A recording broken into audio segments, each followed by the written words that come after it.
מאז שהייתי קטנה, קטנטונת, פצפונת, שמעתי את אמא שלי שרה. יש לה קול שעושה קסמים, באמת, לא רק לי. לפעמים באים אנשים והיא מרפאה אותם עם הצלילים. אני מחכה למצוא את הקול שבתוכי שעושה ניסים, ואז אפיץ כמו אמא שלי קסמים על אחרים.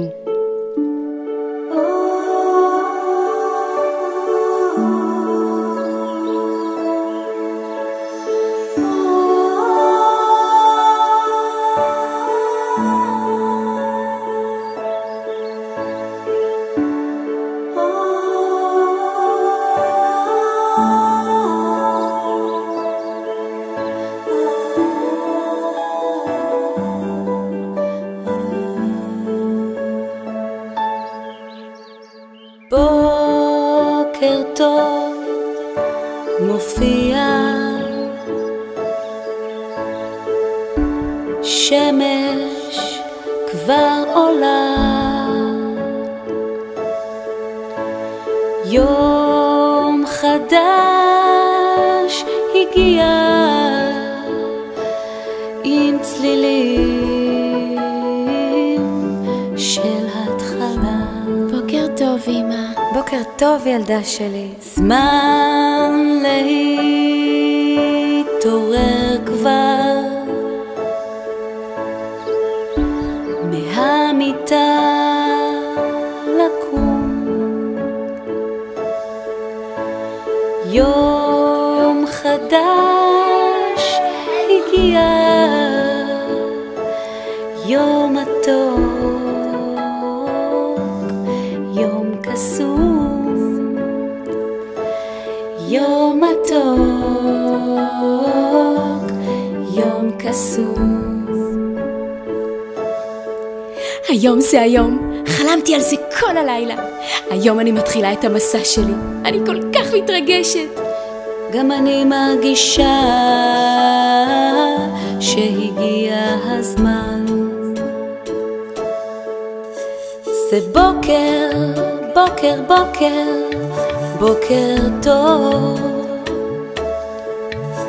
זה בוקר, בוקר, בוקר, בוקר טוב. זה בוקר, בוקר, בוקר, בוקר טוב. בדוק. בוא כבר בוקר, בוקר טוב. בוא כבר בוקר, בוקר טוב. תמיד תזכרי שאם תצטרכי לי תקראי.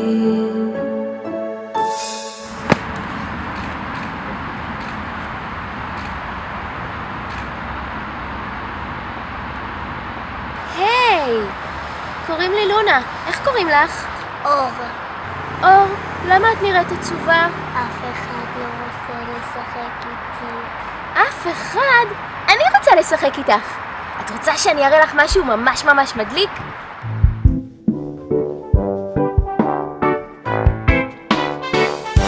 נכון שלפעמים זה לא נעים,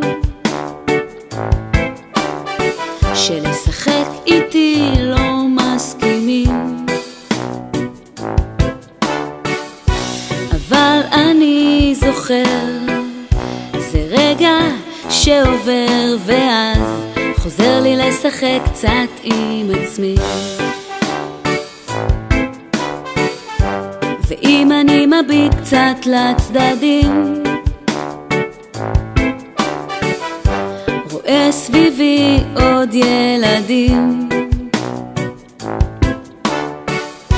תמיד מוצא חבר, ואז זה מסתדר, ביחד זה הרבה יותר נעים.